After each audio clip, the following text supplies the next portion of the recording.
If you're using gratitude as a means of manifestation, that's really not going to work.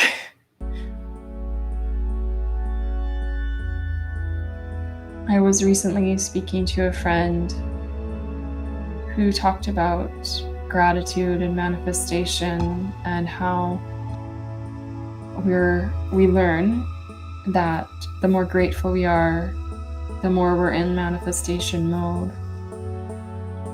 And while this is true, it actually is a block in some ways. Such as, oh yeah, I have to be grateful for what I have so that I can have more. If you're using gratitude as a means of manifestation, that's really not going to work. Because think of the energy of that. I have to.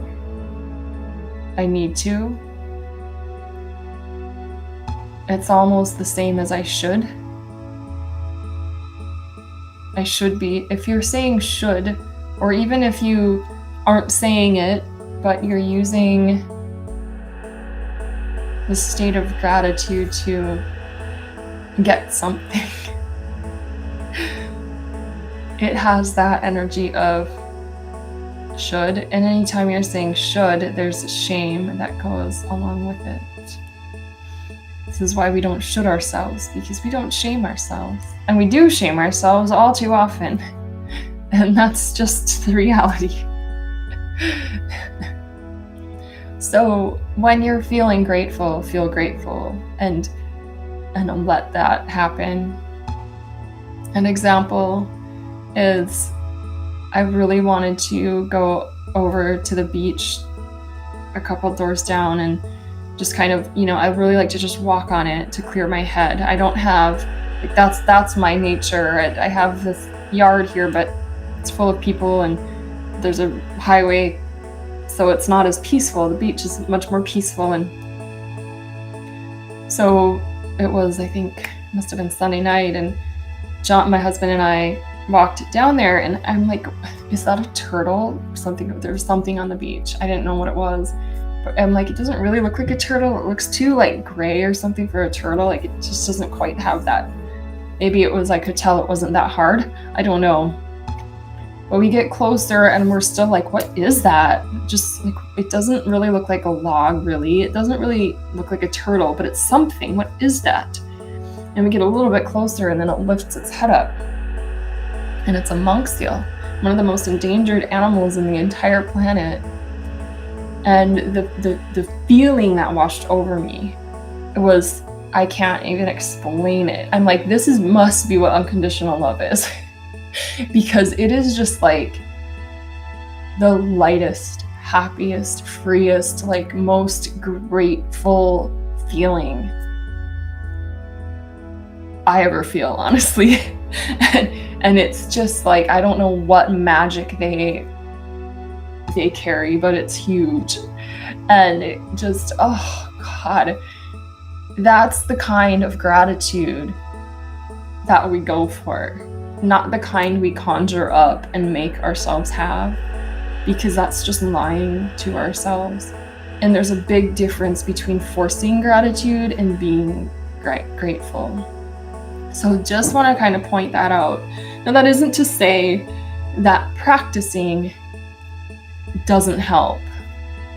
So if you're in a space of negativity, yeah, it's good to remember, wait, I am grateful for some things though. And then practice remembering those things that you're grateful for, but don't sit here and tell yourself, I have to be grateful for what I have when you hate it. You don't have to be grateful for that. You don't. We're all human. We have all of the different emotions and feelings and different personalities for reasons. So if you're not grateful for your crappy pillows, I'm just looking at my pillows, then don't be grateful for your crappy pillows. Be grateful for the breath that you have. But don't force yourself to be grateful for something you're not grateful for. Okay, that was, I think, the point. And that there's just a very big difference between gratitude and forcing gratitude, like being grateful and forcing gratitude. Everything we do as humans expands the human consciousness, and humans are a collective, just as Abraham, if you know Abraham-Hicks, or the Pleiadians come through as a collective. Many times the humans, we actually are collective as well. It's just harder to see that because we're all so separate within our bodies, within this crude matter. But we are luminous, and we are all connected, and each of us contributes to the expansion of the collective. So shaming ourselves for our experiences, for our feelings, for our thoughts, for what we've done wrong, for what we've done right, isn't necessary. It isn't necessary because each experience expands the evolution of the human race, and the human race is evolving and it cannot be stopped. As a collective, we are totally evolving. I know it doesn't look like that right now, necessarily. In some respects, I think it does. In other respects, I think it very much doesn't. But we're working with the polarities. This is perfect timing now. This is why this came through this morning. In my journal, I don't even remember, but it had to do with 2. And if you look at the number 2, 2 is duality, right? 2, if there's 1 and there's 1, but then if it's split, then there's 2. There's 2 sides to every coin. There's a dark and a light. There's a light and a shadow. There's a good and a bad. So if you look at the number 2 even, and then you flip it on you flip it vertically, horizontally. You just mirror it, and you put it together. The shape is literally a heart underlined. Now lines represent, vertical is spirit, and then underlined, horizontal is matter. And then the heart, what is the heart to us? Love. So this love is actually, when you integrate the polarities, the love rises up, and it springs up from matter, from this plane of existence. So it was really cool to see that, how it just, when you integrate the 2 sides of the 2, is when really love can spring up. And love is unity. Love is all that really is. Love is the essence of all life. So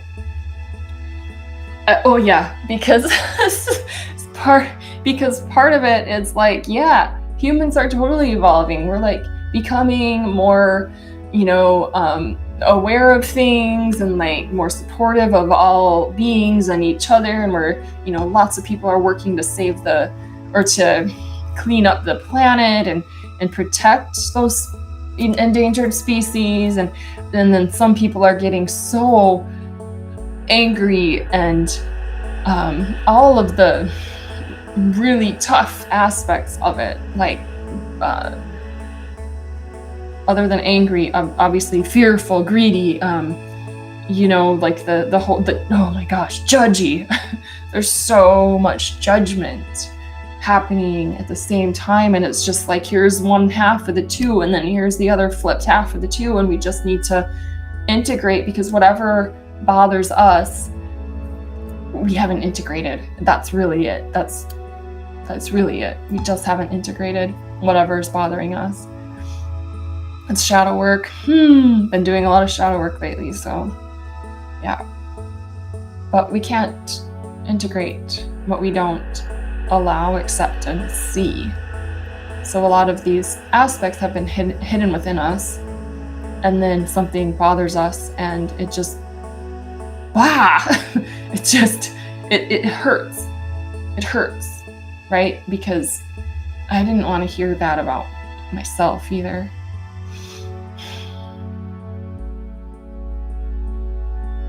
Yeah. Okay. We're going to end with actually opening the channels for reception or receiving. which are in our arms. And I had somebody have me do this recently, and it just was like, what? This is amazing. And yes, as you breathe into your hands and breathe into your arms, into your lungs. Let the arms take the energy into your lungs. Do that a few times.